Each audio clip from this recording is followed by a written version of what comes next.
Bom dia. I am Alan. I am here with my wife Leslie, our son Wolf, and our dog Greer. We are from the United States and now live in Portugal on the beautiful Island of Madeira. We would like to thank all of our subscribers for being here, and for anyone new, we hope to earn your subscription today.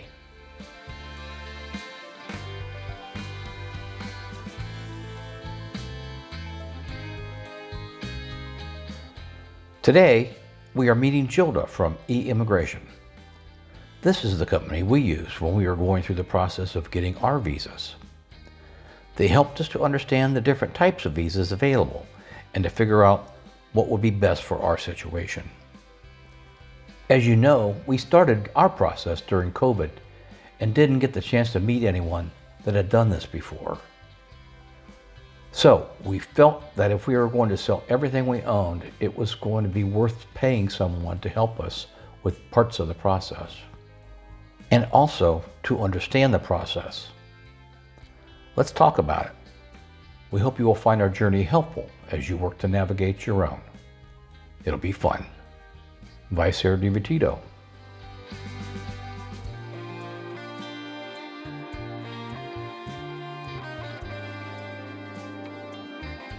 So let's meet Gilda. She owns e-immigration. Her contact information is in the description of our videos. Together with Gilda, we will cover the top questions and concerns that most people have. You will learn about our company and how they can help you with your planning process, along with the newest changes in the D7 visa and the new visas for remote workers and digital nomads.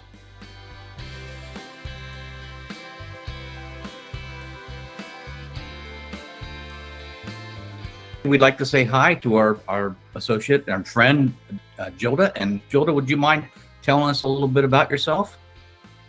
I founded which is a migration agency in Portugal back in 2014. We were just a little office in Lisbon. And now we are about 22 people.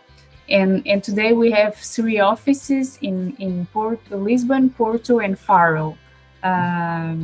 We help all kinds of people to get their through their legalization process to Portugal, how to get the visas, the NIF, the bank account, the lease agreements, the resident permit, their NHR, all these kind of services from A to Z for them to get settled in Portugal.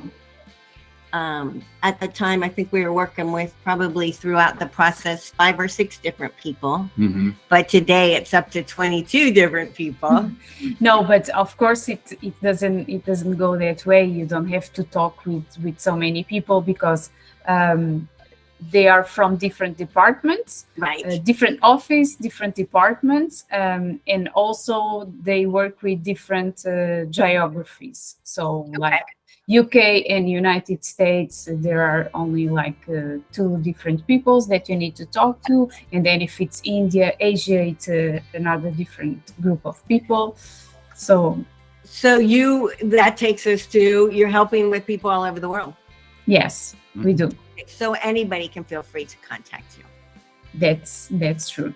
We always have a first consultation to see the best visa, the best strategy, and how can we settle the case. If everything is good, we just go. If there's something needs to be fixed, and sometimes it can take more time because let's say people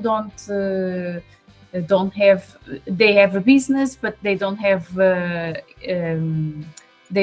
profit, so they need more time to get profit so that they can apply for the visa, that kind of thing. So it's important to have a consultation. And then after the consultation, we prepare a step plan, and together with the step plan, we have a fee for each step. And do you only work with, I know that VFS, if you can explain, this was an interesting thing to learn and you don't, is VFS is a global almost processing center, or maybe you could describe it better than I can, that helps to process visas for different countries around the world. Do you only work with them, or sometimes directly through the consulate? Okay, so there are some consulates where they don't have such a volume of visas, that they don't feel the need to subcontract VFS. Okay, because the VFS, it's a company that they subcontract just to do the first checkup on the process. They have like a checklist, and then when they receive the process, they do like the first checkup, and then they send to the consulates. Sometimes they are not very well prepared and they make mistakes, and then we need to be aware. And that's where your team steps in. Yes. Sometimes we need to be aware because they don't know the law, and they send process because they just don't recognize a different document. Now, with the new law, you are going to have the option to ask for a family reunion visa in the consulate. So in that case, you would bring the birth certificate of the kids with an apostille. So you would be able to do your family reunification, start that process while you were still in your home country? Yes, it's going to be new in November. Oh, nice. There we go. Because that was the next thing on our checklist, is what's new and different coming down, that's changing. And then are you seeing it to be busier once they apply, like once they have their VFS appointment or their consulate appointment? Is it a longer wait time these days, or a shorter wait time? No, it's a longer. So that's interesting. Not as many people are coming through, but they're still struggling to get the approvals done. Yes, but what I feel, even yesterday, someone told me that she was thinking about going to the process alone, but she was afraid because she knew 5 people that got denied. Wow. So I think that the consulates are really full, but they are being more demanding now. Okay. And then one of the things that you had impressed upon us as we went through our process was it was not just about the base documents that you have to submit in order to qualify, but it's also about building the best application that you can build. Yes, and the secret of a good application is the exposition of motives that we do based on the law. Because we explain this person fulfills all the requirements. Requirement number 1 by Article X, this one. Requirement number 2 by Article number Z, this one. And then it's difficult for them to deny it when we make exposition of motives based on the law. Do you have an issue, or have you seen an issue, because I don't know that you have one, where people do get denied, and then your legal team has to step in to see if they can help change that or expedite the process? We get from process that we do, we get denials sometimes basically in India, because they like to deny everything. Okay. And then it's like denial is the first thing that they do, and then you have to go and fight for it. Mm-hmm. So in that case, we always do an appeal. Mm-hmm. And that's for the India. Yes, that's for India, and then it goes through. With the appeal, it goes through. Because you've gone through the process properly. Yes, because when we submit the process, we make sure it fulfills all the requirements. If it doesn't fulfill all the requirements, we say, okay, we are so sorry, but there's nothing we can do for you. It doesn't meet all the requirements. We don't give false hope. For like American people, British people, that do the process by their own, and then they come and ask us for help. We only do it if we have time, to be honest. I was just getting ready to ask. So if I did go through the process on my own and got a denial, then I could technically come to your company, but it just depends on how much How extra busy we time are. you have at that Right. time. Mhm. And, Yeah. But if as long as you have the capacity, you would take on that client. Yes, we did some, and all went through. But if we are very busy, we cannot Right. take. You want to take care of everybody in the order with which they came. Yes, yes. What it amounts to. And you have been very busy. I know that you have, because we've had some of the people from our channel that have contacted your company, and it's busy, and that's awesome. We're so excited that you're doing well and you're growing Mhm. as a company. And Yes. I didn't comment at the beginning, but I'm so excited that it's all women. Thank you. Yes, but also I'm sorry about that, but also one thing was because the law has changed, and there was so much that we need to adapt, and that was one of the reasons that in August and September we were very busy. We went to study and went through a lot of changes. Right, getting all the new laws and ensuring that you're not taking on clients that you're not Yes. totally ready to, which makes absolute sense. What if I were going to ask you, what do I need? I come and I say, and we just determine I need a D7. What are the basics that you're going to make me have for somebody that's totally new watching this video?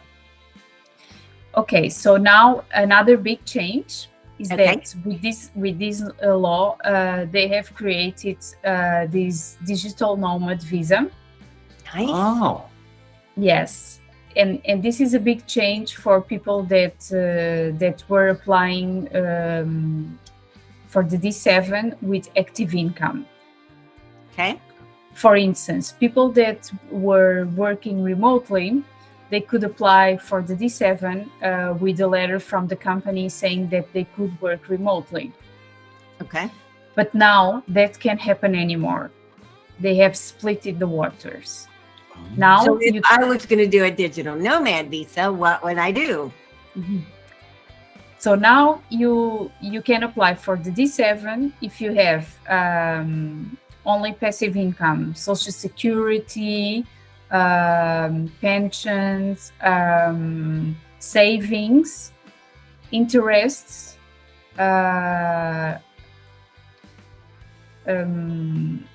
income from passive income from companies, royalties, Okay. and that's it. If passive income, D7. Okay. And savings, of course. If you have remote work, whether it is you are an employee or a freelancer, you need to prove that you are able to work 100% remotely. Okay. And you need to show that you earn 4 times the Portuguese minimum wage. That I was just getting ready to go there. Okay. Okay. So from a digital nomad, that would be quite a bit of money. Yes. For if I'm working for a company that I work remotely, maybe not as difficult to accomplish, other than I would need a formal letter. But after that, then all the steps would be the same. I'd still do my criminal report, all of the rest of the documents all would be the paperwork, same. yeah. Yes. It's Except just- that for the digital nomad, you don't need that higher amount of savings that they request for the D7.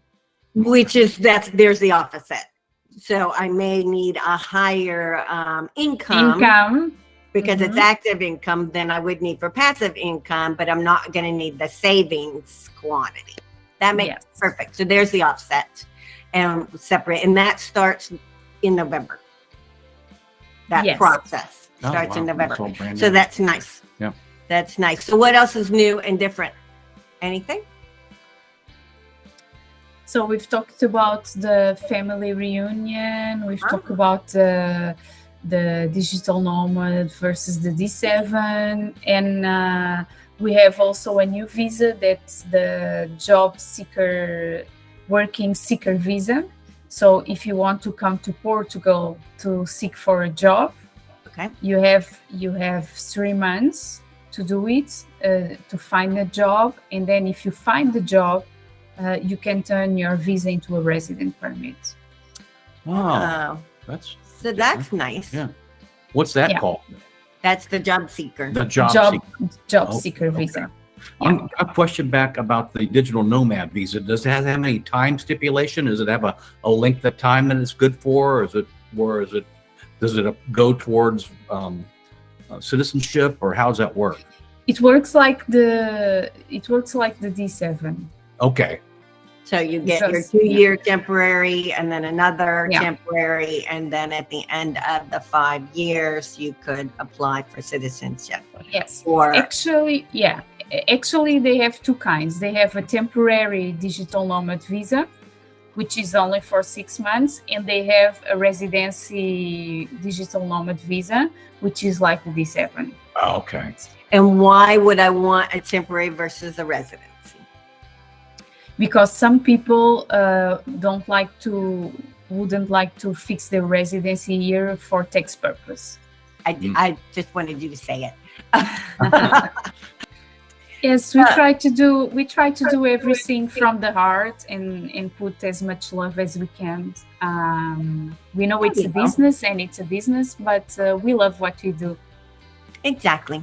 Okay. Great. Well, thank you so much for your time today. Yes. Thank We you, will Joan. put your contact information for anybody that wants to, get a hold of you down in the body of the emails, and it's in all of our videos so that everybody knows. Mhm. It's been there since the beginning.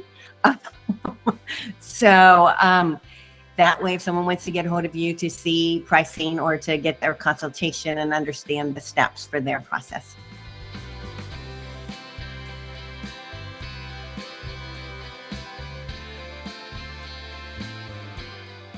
Please give us your thoughts in the comments below. We invite you to join our community. The description of our videos holds links to our Patreon, planning a one-to-one call, and the websites we discussed throughout our journey.